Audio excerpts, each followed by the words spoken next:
I'm going to fly for you. Mm, mm, mm, mm.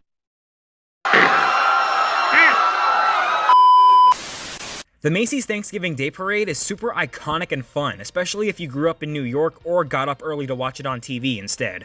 A lot of time, effort, and dedication is thrown into each one that happens every year, whether it being the dance/song performances, musical parades, and of course the elephants in the room, literally, being the balloons themselves, which are based on beloved characters from TV shows, movies, video games, or any piece of media for those who grew up in Gen X, Y, and Z. You can bring up almost any animated character during the last 2 to 3 decades, and chances are that they had a spot in the parade with their own balloon. We had Garfield, Greg Heffley, Arthur, the Pink Panther, Snoopy, SpongeBob, Shrek, and wait, what? Felix the Cat? Some of the characters that managed to get themselves to appear in these shows are quite surprising. It just goes to show that no matter how successful a movie or show was, any character is bound to be included. Well, need to boost the popularity somehow. There are some times where I plan to watch the parade in person, but then most times my brain reminds me that showing up there is basically life-risking, considering the many accidents that have occurred there during some of the parades. While most of this is all fine and dandy, there are many characters that have somehow not gotten the appreciation that they deserve with these events.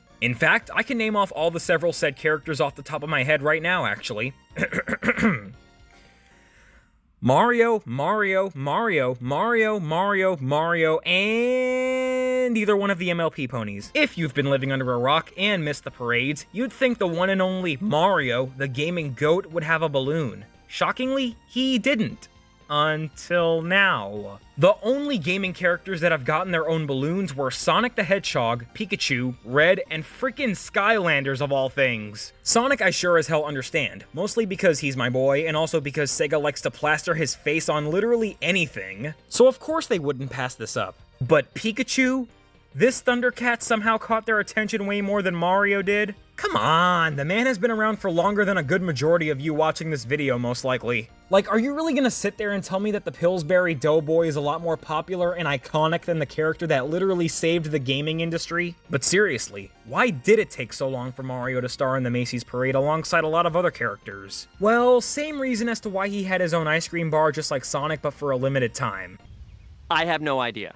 Or at least there doesn't seem to be an answer that's given by the officials themselves that sounds reasonable. If the reason just so happens to be complicated designs, then that's just funny. No disrespect, and I'm not denying how difficult it may be to design these things, but it's just Mario. Plus, they introduce 1 or 2 new balloon characters every year. Maybe Mario was already popular enough in the world considering how deep Nintendo has gone with other marketing tactics, such as theme parks and appearing on JetBlue planes. But what about investment costs? Well, for one, it seems weird for Nintendo to be at all concerned about that now, since the IP gains more and more money by the minute. In fact, ever since the launch and success of the movie, people began to notice how over the top Nintendo has gone with putting Mario's face everywhere. Sure, he's been on food products and such before, but we're seeing a bunch of other collabs for clothes, and it feels a lot more in your face since we're seeing commercials for that stuff all the time, which are far more pervasive and unavoidable. Must have been a huge confidence boost there. It just makes me extremely happy that we're finally out of that bland Wii U era of Mario games and releasing banger after banger in terms of both games and movies. At least whenever they plan to give us more at the moment than just what they've shown off in that last Nintendo Direct. Now, the other question that lies in many of the minds that Mario geeks like me have, which is why did they make it just a basic Mario balloon? Why not give him his Tanuki tail and ears, his wing cap, his Super Leaf cape, or even Fire Mario since he has those Christmas colors? The reasonable answer could be that it correlates to Mario flying around in space, just like Galaxy 1 and 2. Although if they're doing that, then I feel a Mario and Yoshi balloon would have fit the theme a lot more, but I'm no top-tier balloon designer. I'm just a 21-year-old talking on a microphone in a closet, so I obviously don't have a say on whether a big balloon looks good or not.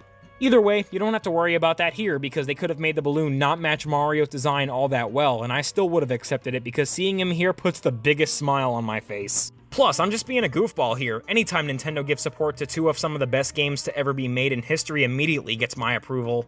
But, let's just pray that no incidents happen with the balloon this year because we really don't need for Mario to be a laughingstock again. He already had his in 2021. Now, it sounds extremely unlikely for this year, but there could be a chance that we'll see Mario and Sonic in the parade together, and I'll be waiting and waiting till that day arrives. Wait, Pac-Man's getting one too this year? Sign me up! So, Kirby balloon when?